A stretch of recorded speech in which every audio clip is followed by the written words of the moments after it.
Okay, here we are, Parshat Teruma, and first we're going to do Refuah Shlema, the Michal Orna Bat Leah, and Edo Nachama Bat Sheva, Bezrat Hashem, they should have Refuah Shlema, all the Cholei Bam Yisrael, B'sorot Tovot. We're now, Misha Nechnas Adar, Marbim B'simcha. First of all, I want you to know that it's in the feminine. The Gemara brings it in the feminine.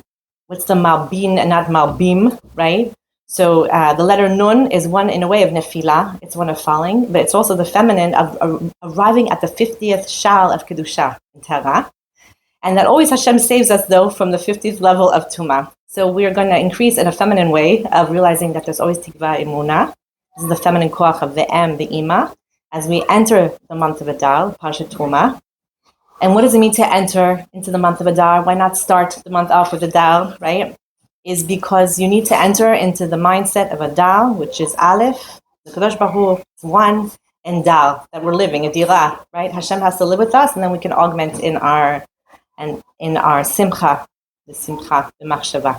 So how's this going to tie into our parsha? It ties in so well. I mean, it's unbelievable how it ties in the beginning. I have so many things in this parsha, that little snippets in here and little snippets of there. I hope that I can be zoche to make it make sense. It makes sense to myself, but I'm hoping it makes sense to, and that we can gain from it. So very first thing is we have Hashem talking to Moshe saying, "Deber b'nei Yisrael v'ikhu li truma," right? Take for me this Teruma, which is Teruma. So Teruma is a very interesting word because the word Teruma is also Torah with a mem, right? So take Torah from me. Actually, take Torah from me. Take all maybe instructions, but take my Torah, which was given mem 40 days by Moshe. Take from me Teruma. Met kol ish, from every single person, asher yid veinu libo, whoever desires and have this ratzon, whose heart inspires them to give. I'm asking you to take from where, not to give me, but to take from who? From me, from my Torah, actually, from my teachings. Take from me, from my koach, from my Kadosh Baruch Hu. Take from the light. Torah is light. And then tchu et tumati, again, and take again from me, from what I'm giving you, my thing that I'm giving you, you're going to take. So I had an interesting thing happen to me. It wasn't such interesting, but it made me think. I was running. Okay, and I'm running, like I'm already almost 7 kilometers away from my home. I'm running, it's like before the crack of dawn, I'm running. It's when I'm thinking, and all of a sudden I couldn't feel my calves. Like they tingled and then they went numb. So, okay, I'm going to give you a background. I'm a granddaughter of Holocaust survivors, right? So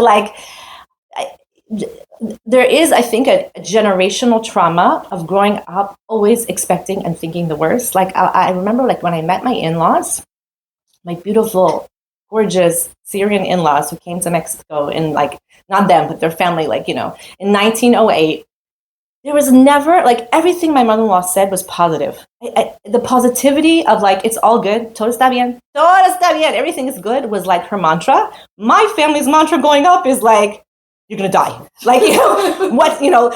What's the disease? Don't stand near the microwave. You're going to have radiation. That aspect, every single thing was one of, we will be destroyed. Someone's going to harm. Now, obviously, because of the context, of the historical context in which these two families grew up and were raised, and the countries, my mother coming to America, being raised in DP camps, and then coming to America with Holocaust survivor family, right?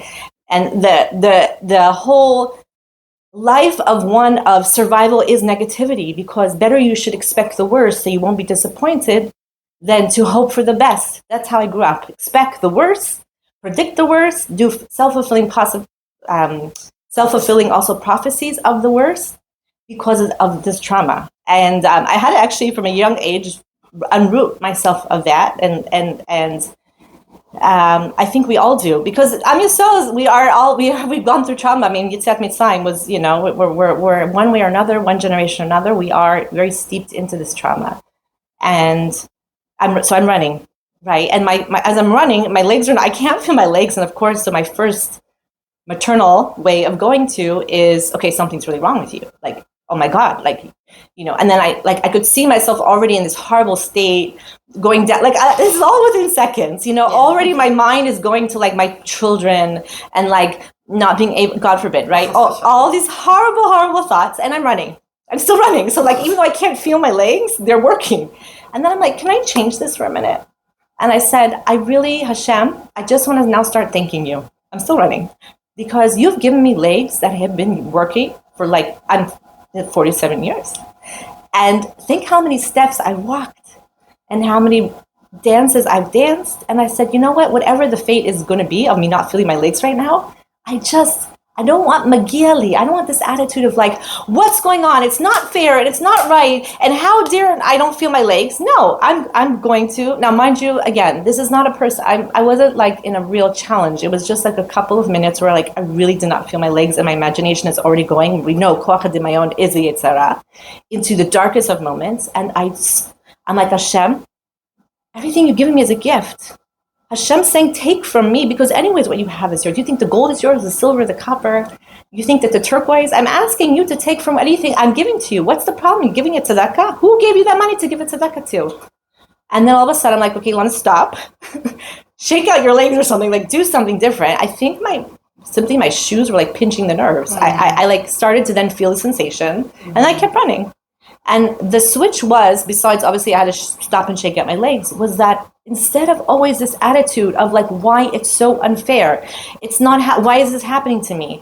Is that, yes, Hashem is saying this Parsha so clearly to us, I want you to take from me, because anyways, I'm giving it to you. So be appreciative of every single thing that you have, every breath that you took. And what's so interesting is if you look at the godless of Esther, in Megillat Esther, and we're going to see, this beautiful intertwining always, because all the weeks of Adar are always also with the Mishkan. So what is that also? The Mishkan and Adar and Simcha. And as I said, Aleph, Dal, Mishkan, Hashem saying, and we will see in the Pasukim, he doesn't just say, he says, don't just make me this like dwelling place, which is a hard thing for us to conceptualize. How can something be infinite, be tangibly put into a house? Impossible. But it's for us to understand that later on Hashem says, Vasuli mikdash v'shechanti betocham. Because how, if I can't maybe physically see that there's like a Beis HaMikdash, a temple, a place where Hashem can go, then how am I ever going to conceptualize with my small brain that actually Hashem can be inside of me? That the Rebbeinu Shalom is a part of me? That when I adal, I am malbim b'simcha? That any nefilah that I have, any falling that I have can be raised up to the highest level of Kedusha and Torah? What is that? How is that possible? I need something physical to conceptualize it, something tangible. Hashem knows us. He created us. He knows what our brains need. And it's beautiful with copper and silver and gold and turquoise. I mean, I love color. What can I say? And I'm thinking about the turquoise and the purple, like I'm just like imagining, and the beautiful Beis HaMikdash was so gorgeous. And when you think of yourself, do you realize who you are? You're such a beautiful person. I come into contact with so many different women. And when someone says to me, I hate my body, I hate the way I look. My question is, what are you associating your body with? Are you associating your body with your neshama, that it houses your soul, that maybe it took you on so many steps, that it performed so many mitzvahs? If you're a mother, that you carry a child into that body that you hate, that you don't like your varicose veins, you don't like your legs, you don't like your stomach, I don't know. What are you hating? You're hating the kli, the beautiful, gorgeous kli Hashem gave you to house your soul. And what is the body anyways? It's just a levush. It's a garment. The true body is the neshama. And the body, and then the body is actually the jacket that I take off, I take on. Sometimes it's bigger, sometimes I baggy clothing, sometimes I'm wearing more stylish clothing, sometimes it's more refined. What is the body? It's young, it's old, it expands, it's this, it's that. It's a kli, it's a garment, right?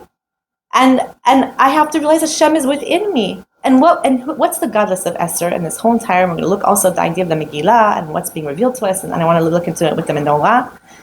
Is Esther's godless, it says that Esther, and so there's a comparison between Esther and Sarah. We know that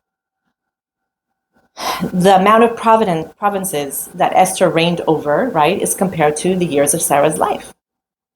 And also they're both Malchut, the queen, Sarah, the word Sarah, Sarai, my princess, Esther's the Malka.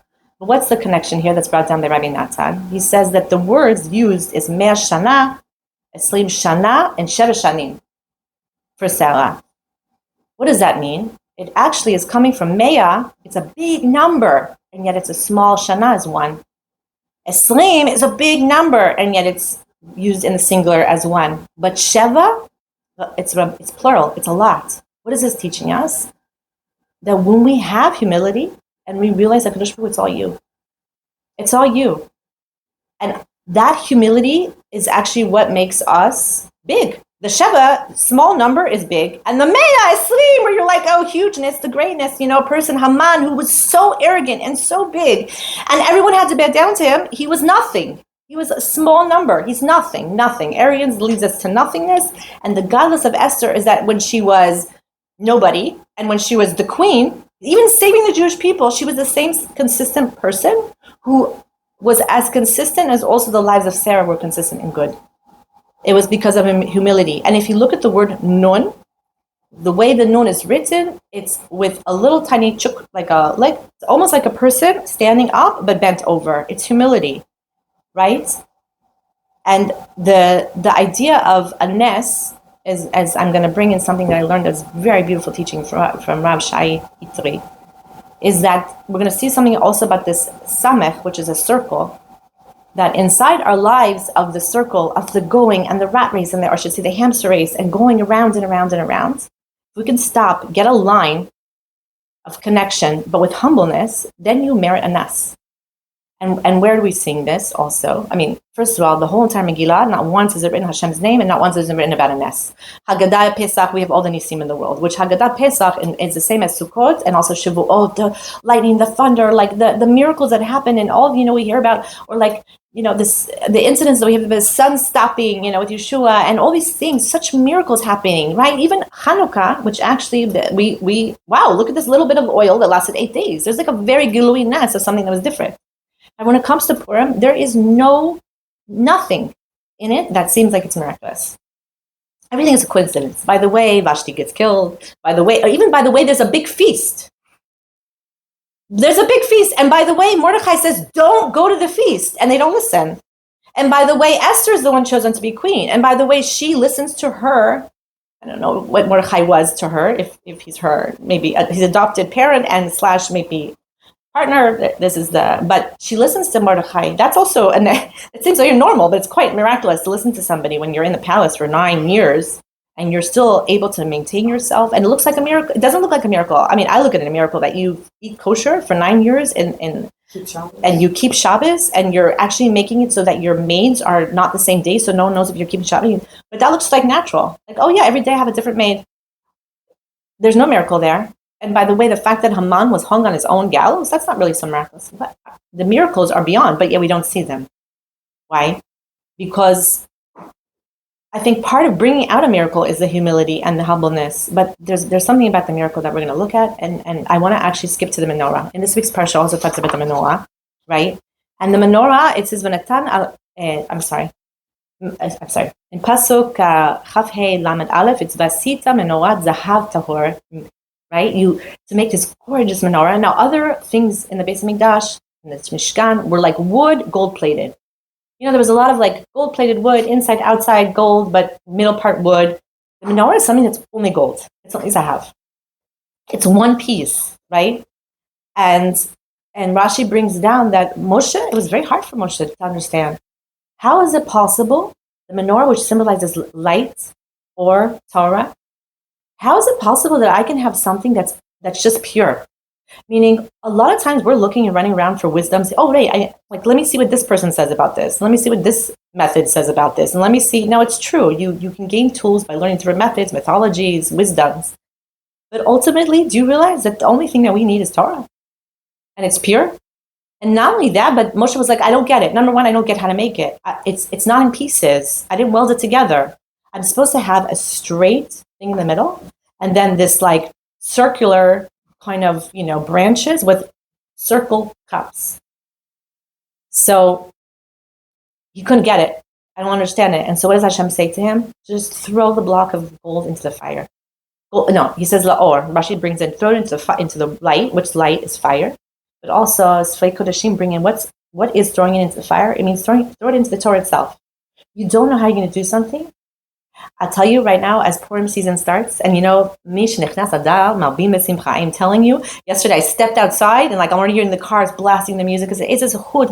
It's wonderful. We get this to be in Yerushalayim. We're hearing all the music. I was asking yesterday, and who lives in Lakewood, I said to her, "Is it like that also in Lakewood? Like they're hearing this like music?" She's like, "No, but in the schools, everyone's already crazy." She's a teacher, a high school teacher, and this spring fever, and you're feeling the energy of Purim, but also there's a bit of anxiety about Purim. First of all, I just drove by a supermarket yesterday, and I was like, thank God I'm not going in there. Like now I will only go into a small makolet from now until after Pesach, because it's like going to be crazy, right? So the lines, the shopping, but also the stress about how am I going to buy all these presents? I have morot, I have rabbanim. And before I used to be so stressed about this, it would cause me such an anxiety. Maybe I'm exaggerating a little bit, but it was causing me anxiety because I was like, I know I need to do this. How is it not once you're going to say thank you to somebody who takes care of your child, who's investing, and I'm going to complain about it's too much money? I used to be like, how is so much money? I'm going to complain about doing a mitzvah? I'm going to complain about making somebody feel good and appreciated? And yet it caused me stress and anxiety because not only Purim is like a month before Pesach, which means that my expenses are so through the roof of the normal expenses. All of us are. The food, the matzah, right? The clothing. Now you have to buy new clothing, for the children, and I'm like this year, I'm like, for sure I'm not going to get myself anything, I don't need anything, right? I'll use last year's Pesach clothing. I have something, I think from 2 years ago when I made a bar mitzvah 2 years ago. I still have that dress, Baruch Hashem. Like, it's okay. I don't need it. But just because I don't need it doesn't mean other people don't need it. And your children are growing and they need bigger sizes. And even if it's just 20 shekels here and 20 shekels there, $5 here, $5 there, it adds up. And I'm like, whoa, throw it into the fire. How am I going to do this pure, beautiful thing that's called the menorah? How am I going to tap into the kedusha of the chag? I'm going to throw it into the fire. Throwing into the fire doesn't mean to not be responsible. I'm going to be responsible. I'm not going to spend things that I don't have. I'm not going to go outside of something. But I'm going to throw it into the fire. Ribono Shel Olam, I'm giving this over to Shlach, it says, Rashi. Just throw it to him. How are you going to get it done? Get it done. It's not up to you. Realize that a Kadosh Baruch Hu is dwelling inside of you. The moment you take away Hashem from the picture, you took away your simcha. That's it. I can't deal with this. Esther was like, you're telling me to go to the king? He's going to kill me. He hasn't called me. Bitachon Mordechai says, okay, if it's not you, it's going to be somebody else, but the salvation will come. It gave her koach maybe to hear, I don't know, I'm not Esther, the salvation's coming, Esther. Bitachon, emunah, you're there for a reason. It's not stam, that Hashem put you there. And she gets up and she says, okay, I need to prepare. 3 days, you guys, and she takes action. I'm proud of her. I'm like, Esther, you go, girl. You tell us what to do. Damim. Tzom. Mordechai had also been telling them to do that, but it was much different coming from the koach of Esther who says, I'm going to take action, but first I'm telling you to do this. That's different even than saying like somebody telling you from the outside it feels like they're not doing anything and they're saying to daven, right? But when you yourself are saying, okay, I'm going to take action, or I'm gonna do something, I'm taking responsibility, and yet let's daven. Tzom, first put Hashem in the dar, in my diava, and where I'm living, right? And then what does she do? She puts on the levush of malchut. She puts on the garment, which we're all wearing garments. Can I put on the garment? Also, sometimes a bitachon and emunah. If I don't feel it, can I just put it on right now? I'm going to have bitachon and emunah. I'm going to be regal. I'm going to be a bat melech, right? And I'm going to say, I can do it. Why? Because it's you, Hashem. And she goes to haShavua, and the scepter, right, gets, the scepter is drawn to her. I don't know what the word, extended to her, right? So Rav Itli brings scepter, also the mateh of Moshe are very linear things.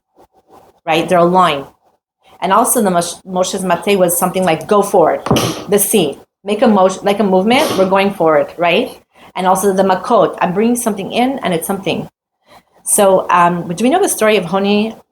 There was in the Gemara, it's brought down that there was a man named Honi, not a man, a rabbi, and the way he would deal with it was a drought, right? So the way he's dealing with this drought, which means famine, is he makes a circle, a magal, okay, and he stands inside of it, and he says, Hashem, I'm not moving until you, bring rain. Now, let's just say my children are not doing something that I want them to be doing, and they take a piece of chalk, and they put a circle, and they're saying, I'm not going to move until you give me, what I want. I'd be like, who cares? So stay there. You're not eating the genuine dessert already? Stay there. I'm like, I'm very stay there. I'm fine with it. Stay in your circle. Please. Yeah, please stay in the circle. Don't move. Let's try freeze, right? A silent game. And a silent game. So what is he doing? What is this magal? What are you doing, Rav Honi? What are you doing? He's standing there in the circle. What is he saying? What's a circle? A circle is teva. Teva is nature. Also, to drown, God forbid, you can drown in nature, which means you can't, God forbid, that concept of emotionally drowning or something is I can't see anything. It's blocking me. I'm like stuck, and we go in circles of life, right? What's our circle of life? Is I can't get out of this. That's number one circle, a financial debt. Or I go out on 10 million dates and no one, or my child, again, they're staying home, they're not going to school. Or I don't know, these circles. We go in these circles and we're like, that's nature. Like the kid is like this. That's going to be the teva of the child. I'm going to go. I'm going to drown in this. But okay, that's his nature, or that's my nature. Well, you get into that. It's like a feed loop. The feedback loop is one where I give you a feedback. Like let's say, God forbid, but like a kid keeps getting sick. That gets the parents' attention. So it gives feedback to the child. When I get sick, when I act out, I'm getting the attention. So now it feeds it again, right? It's like a cycle. This is the cycle that we go in life, which is a dance also. A machal is a dance where we're just dancing in the same thing. There's no beginning, there's no end, right? We're just dancing in the same cycle of life, teva. What's the thing about the Megillah? The Megillah, it's so interesting. You have to roll it. It has to be rolled when you say the brachot. You don't open it out. And Megillah, the whole world Megillah is legalot, it's to reveal. But in the beginning and the end, there's this like circular thing where it's rolled up. You don't see it. And then you're unrolling it as you read it, and you're unrolling it and unraveling as you unread it, and it becomes a line.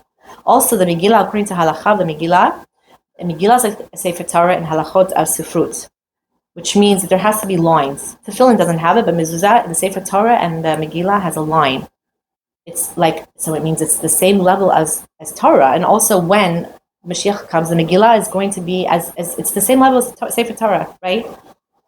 What's this thing with lines inside the galgal? What's he doing, Honi, just standing there in this, I'm not moving. What's the message for us, and what's the menorah? Is that you can't conceptualize that these round things in your life could ever change. I've got my nature, right? I've got my circle, my dance, my samech. But the moment I bow my head a little bit to humility, and the moment I realize that there's a purpose here, there's a tachlit, I'm extending my arm, which means there's a direction that I'm going, a destination, right? Again, don't get caught up in how am I going to afford the shlach manot. Remember that it's for something. Hashem will help you. I don't know what that means. How is he going to help you? That's up to Kadosh Baruch Hu, not up to me. But stop getting into the circle of the worries. When we worry, our minds go in circles over and over and over and over again. I was starting that as I'm running, and I stopped myself and shook out my legs. Literally, stop, shake yourself out, get out of the circle. Do a kav. Merit the nes by putting the nun with the samech, right? And this is the menorah. It's like, how in the world is this going to happen? I don't know. But throw it to HaKadosh Baruch Hu. Throw it to him. Don't be in a circle going around. Throw it to him. Extend your arm to him. Extend it. Look at the goddess of Esther, the goddess of Sarah, who could be, in one way, consistent, understanding that the bad times seem good, are good, and I can be the same as I am in a difficult moment as I am in a good moment, right? That consistency maybe of the circle, but also I can step out of myself in humility and realizing that the way I can do that, actually, that the good times are also and the bad times are secular in my mind, is actually by stepping outside of it and being humble. And this is the galot. This is Purim. This is the Megillah, the galot, the Nisim. And I was thinking, as an exercise, what we should be doing this week, especially, we're getting closer and closer to Purim. We've really nichnas adar. We've entered the state of Hashem is with us. He's dwelling with us. He's inside of us. Is to just spend a couple moments. I didn't say even minute. I don't even know what's a minute because I don't know how much time we have. But to stop and to just, am I putting Hashem in the picture of my worry, of my fears? Can I stop the cycle of what's going on, take a deep breath, and breathe in the light of HaKadosh Baruch Hu, and let my whole body fill with light, like the menorah, let myself smile, let me break the pattern of the circle and bring in that. When he said, I'm not moving here. I'm not moving here. I'm breaking the circle. He said, made a circle, but I'm breaking because I'm not moving here. And my line is going to go up to you. And who is Mordechai? Mordechai, where do we find out about Mordechai in the Torah? We know Haman comes from we talked about this last week, right? From the Eitz Hadat. Mordechai is ketoret. It's a beautiful spice, a sense. And what does it do when you burn the ketoret? The smoke goes up. It's in a line. Mordechai knew there's a purpose here. There's a tachlit. There's a process. And I have a tafkid. I have a role here. I have a mission here. And it's going straight up to Kadosh Baruch Hu. It's not that we're just in this to go to this party and keep the things going, that we're in galus. We're going to stop it right now. And we can all stop it. We can literally stop. We can take the galut and we put in the aleph and we get the geulah. And more, what Rabbi Natan says, which was so powerful, is that he says that, it's brought down. Why is it that we don't say Hallel on Purim? So there's two reasons that the Gemara gives. One is because we're still in Galus, so how can you pray? They were still with the Achashverosh. How can you praise it? It's not but shleimus. It's not full, complete. And the other, though, says, no, we don't say Hallel because the Megillah itself is Hallel. The whole Megillah is Shavach. So how do you understand these two things? It seems like a stira. It seems like something I can't understand. No, we can understand it like this. Is that when you understand, said Rabbi Natan, that in your moment of darkness, it actually is bringing you Yeshua. Meaning every single step, Vashti, and then Esther having to go to the palace, that was actually a step towards Yeshua. The fact that Haman made a decree was actually brought us to do tshuva, right? So the Hallel itself is the events happening in your life that seem so difficult that no, we're not in Shleimus anymore, but we are, not only are we bringing the Geula, each step of Galut is in itself the Geula, but we have to bring in the Aleph, we have to make Galot it. We have to realize that life is one where even inside the circle is the lines, that the actual scroll is written with lines, that it's always a process of, yes, there's Teva, and Hashem is hiding, it seems like, Be'olam hu ne'elam, in our world, which is circular, our circular global world, right? He seems like he doesn't exist. Or we can pretend that it's just nature, that things just go according to flow. And a lot of people also believe that there is a God. They're like, how can there not be a God? But he doesn't care about me. There's no way he could care about me on that personal level of like me standing in the supermarket and davening that I should have the money to pay for the shlach. Like, there's no way he's listening to that. No, step outside the circle of the Teva. Don't get drowned in it. And make a kav, make a connection. Have tikva. Inside tikva is the kav. It's hope. Hashem. We should be zochei. Should we always be not only bisimcha, right, with our machshava, but we should malbim bisimcha. We should take the nefila and take it to the highest level of the 50th level of Shar Kedusha. We should realize that in every step of the way, in any hardship that we are experiencing, and we are experiencing it in the moment, it's all one piece of the puzzle that will be put together one day, B'ezrat Hashem. Shabbat Shalom.